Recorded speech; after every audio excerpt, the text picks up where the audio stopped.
Hey, aloha, everybody, and welcome back to another issue of or another episode of Security Matters. We're here in the ThinkTech Hawaii studios today, virtually, of course. And I have a great guest coming to us from Australia, where it's still rather early. So he got up this morning to share with us today. Shannon Sedgwick is the, I think, senior director there for Ankura in Sydney, I believe. Shannon, welcome. Yeah, thank you for having me. Yeah, Senior Managing Director. It's a Yes, sir. fancy, lofty title, isn't it? Yeah, it is. It's a lot to oversee. I was looking through the portfolio of Ankura, and there's a lot going on there. A lot of our audience may not be familiar with your folks or what you guys do. Would you mind just kind of take us through your background as much as you care to share? I know nobody likes to give all their information out on social media anymore, but kind of your history and then what got you, how you got engaged with Ankura. Yeah, sure. So my background going way back now is I'm ex-Australian military. After I left the military, I started my own business actually out of the States. I was based in San Diego for a couple of years and then subsequently scaled the business and opened up offices in Sydney and Singapore, and did quite well with that business, running risk management and a cybersecurity firm. And I was eventually exited that company completely, sold out, and I was headhunted by Deloitte and to run their federal government cyber risk practice out of our nation's Australia's capital in Canberra. And after that, and since then, I've been snapped up by Ankura nearer to the start of this year. And it's been great to be a part of the team. And I feel like I've been here a long time already. Everyone's been very welcoming and really collaborative atmosphere, and a flat, very horizontal structure, a lot of freedom of movement, which is great. Really fascinating work Ankura does, actually. So coming, from a military background, that's typically fairly top down. We get told. I was a Navy guy myself, so we're used to getting told what to do, or maybe we're doing the telling, right? But not very flat. So how are you find that collaborative organization there? And so we've been obviously struggling with this pandemic, right? And you're in a leadership role there. How has that been for you to have such a lot of scope, obviously, across globally, basically, with Ankura, and then your responsibilities are in Australia, which is not small. I mean, that's a large place. So how's it been? What were you able to do to sort of manage in these times? It's been tough, I think. Yeah, it has been tough, and it's been tough for everyone. I think it's important, and I speak about this quite a bit. It's important to take a region-specific view of both this pandemic and of our efforts in cybersecurity, because every region is different, and the US-based way of doing things doesn't carry a lot of weight here in Australia, and vice versa. It would be the same of Australia's tactics in the US. So even in terms of coming down to marketing and sales and how to run a business is completely different here in Australia. So having to adapt Ankura's global methodology, which is quite polished, and apply it to the Australian market has been vitally important for us. But for us, we've gone a different angle than typically what you'll see a lot of cybersecurity vendors go down, is where we're focused on differentiating ourselves through the specificity of our services. So we're not trying to be a panacea of all things cybersecurity, or a cure-all where we can be everything to everyone. We focus on what we're good at and where the gap is in the market and what drives our economic engine as a business. And that's been hugely successful here, even during the lockdown. And as you would know, cybersecurity was one of the few industries that actually increased in activity over the lockdown because of the increase, obviously, in malicious activity. Have you been able to add staff, or have you been able to handle that increased workload? I know the volume of cyber activity is it's really kind of poor form of criminals to take advantage of us all when the whole world's suffering, right? But they don't really have any ethics at all other than money, right? So that's right. How do you pull from the local workforce there? Is there strong training in the universities and things, or is it how is it to get people? Yeah, it is. Well, it's funny you say that. It's the first time I've ever hired somebody and onboarded them completely remotely. So that was an interesting experience to not have we had an office, we just weren't allowed to be in there.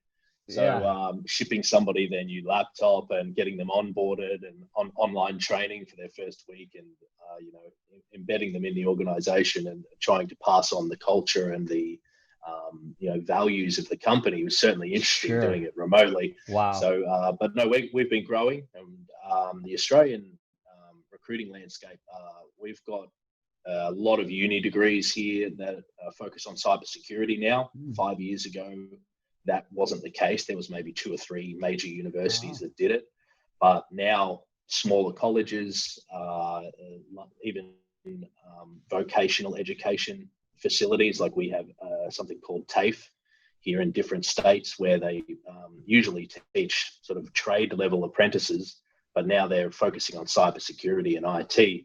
And there's a real transition to that, because previously Australia's been extremely focused on essentially 3 core economic sort of businesses or industries that bring in the majority of our gross domestic product, has been mining and oil and gas,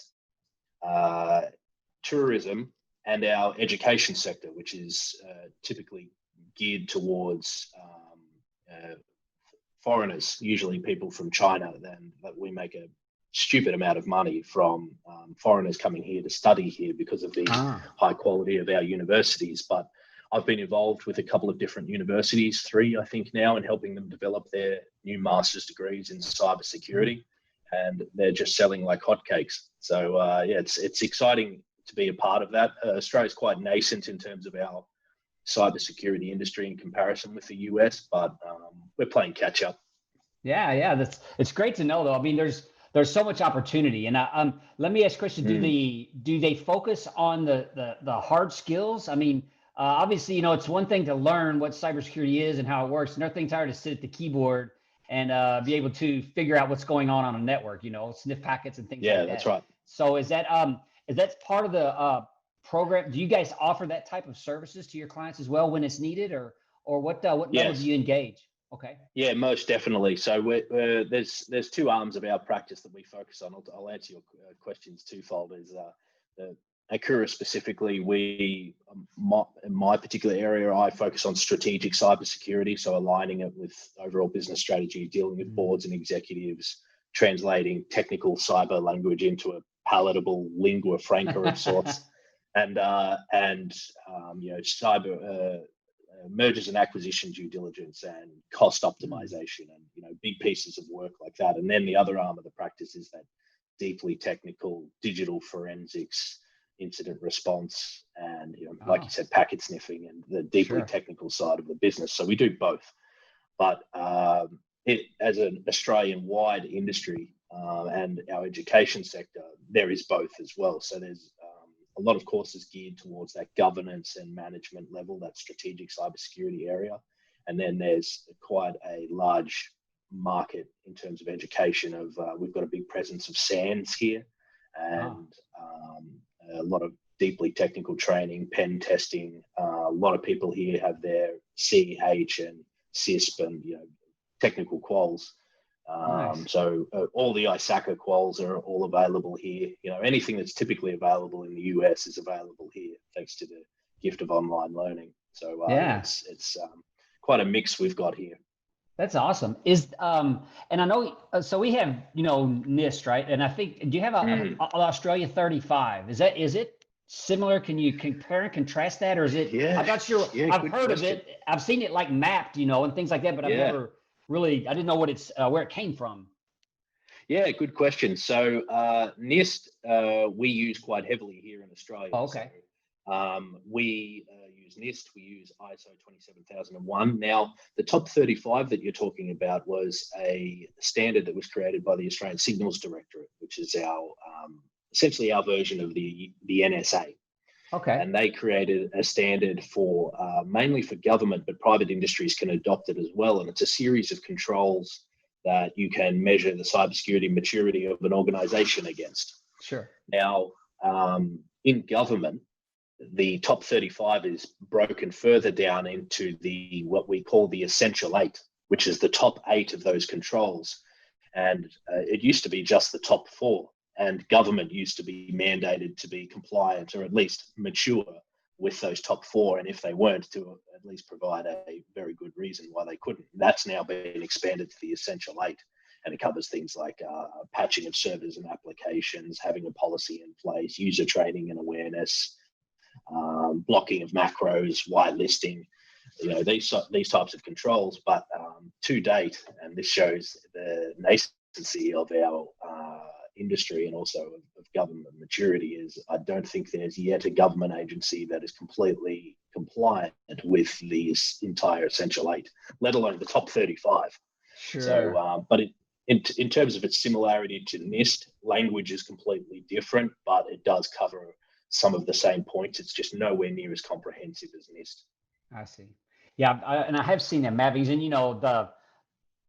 to your point, our government been talking about it for years, and they haven't gotten there either. So some of our organizations, NSA, for example, there are some that are quite good, but as soon as you get outside of that, it's like they lost the funding motivation, to pay for their own that medicine, right? To do it the right way costs money.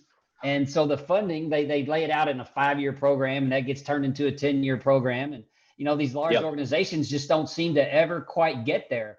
How has the adoption been just in general in Australia? Cybersecurity sort of knocked the U.S. on its head. I think, we had a lot of gaps there that weren't covered in most of our industries, outside of the intelligence agencies themselves, basically. Yeah. Is the corporate and government appetite for cybersecurity? Are people funding it? I mean, are you seeing that? Is there a drumbeat that's getting louder, I guess I might ask? There is, and it has been steadily growing over the past few years, but particularly in the last month, or even just down to a few weeks ago, there was an unprecedented announcement by our Prime Minister, the leader of our country, who announced that on national media that there'd been a dramatic increase in malicious activity by a nation-state actor against Australia's national interests, both in private industry and in government. And that has never been done before. They stopped short of attribution to a particular nation-state actor, but with the discussion amongst industry and in the media by other experts, there's been only one nation-state actor who could have been behind it, which I won't name on this podcast. I've got to behave myself, but it's that had never happened before, and they actually gave tips on live television about how to increase your cybersecurity maturity even as a small to medium business, which had never been done before. That focus had never been placed on cybersecurity from the leader of our nation. So that has spun up a lot of discussion in the media, and I've been on TV a number of times and in print publications, and my friends have been very kind and told me I have a head for radio whenever I'm on TV. So nice. Very kind of them. But but it's seeing the interest in cybersecurity has really spun up conversations with prospective clients and for people wanting to engage on the topic of cybersecurity and want to know where they're falling flat. And it's about having those discussions about the risks of just attempting to be compliant with a certain standard rather than taking an organization and risk-specific approach. Because as we all know, that compliance doesn't equal security. And oftentimes when they're chasing compliance, it becomes an issue of surrogation, where they get focused too much on the metric rather than what is being measured. So good point. It's about having clear communication. Yeah, it's awesome. I'm glad to see that knowledge should be out there. We're working very hard on the supply chains here as well. That small to medium is the vector into the big guys, right? So, and they need all the help they can get.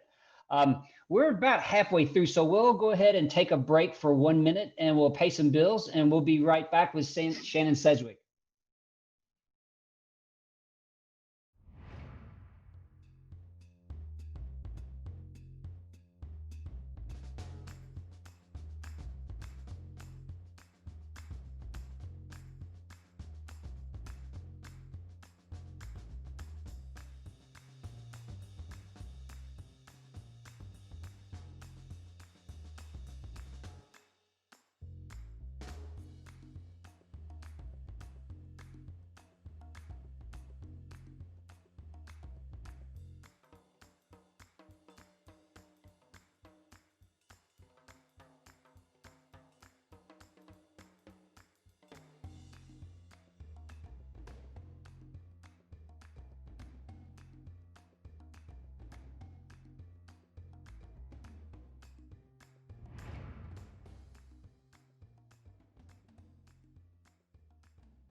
Hey, aloha. We are welcome back. We are back. Welcome.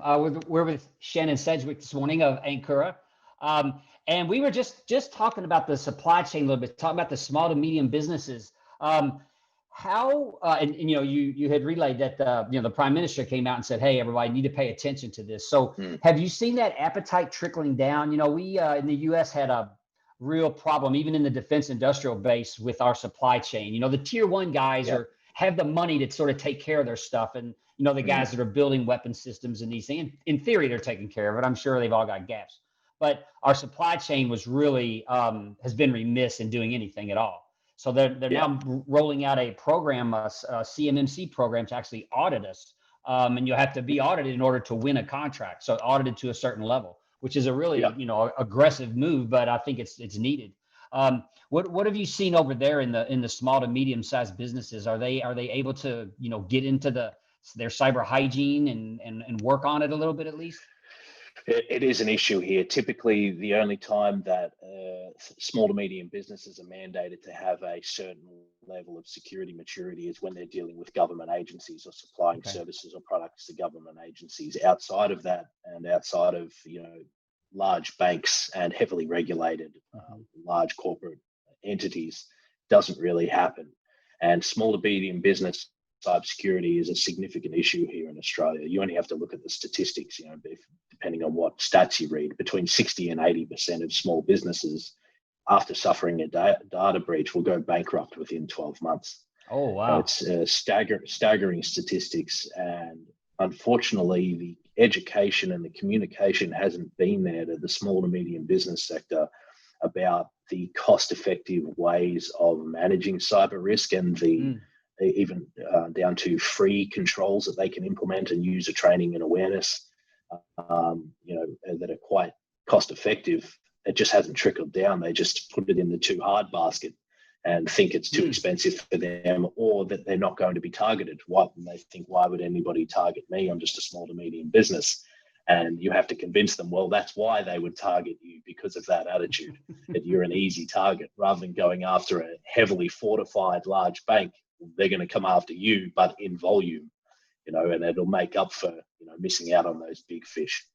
But, here at Ankura in Australia, we typically focused on the larger end of town, mid to large firms, but we still do offer advice to, small businesses who need our assistance. And the sector does need a lot of help here in Australia.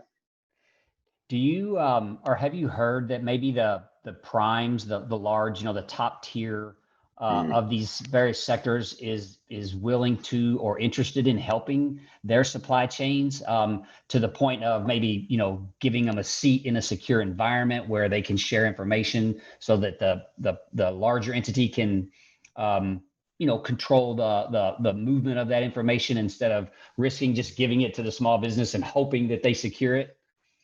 Yeah, no, we have seen that a little bit, but typically only with government again.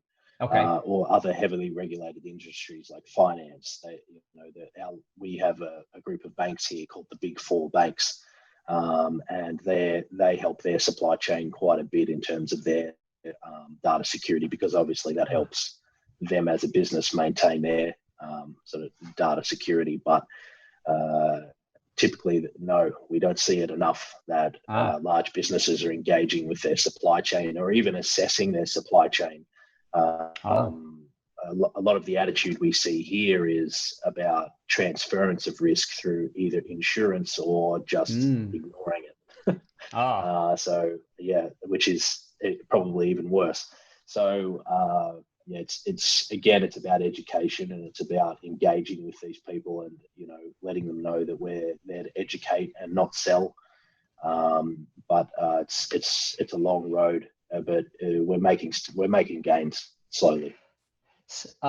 You mentioned that education piece. So we always, we feel like we can get the technical controls in place. We can monitor, we can measure, we can sort of take care of the technical side. But when it comes to the people, we can't fix stupid, right? I used to say that, which is it's a mean thing to say, but it's more like if you've had the training not to click, you got an email from someone, you don't know what it is. Why would you why would you entertain it at all? And to get people to stop doing that, is the general education, you think, like just say in the business community and the government community, pretty good where people understand what their cyber hygiene responsibilities are, or is that still a battle?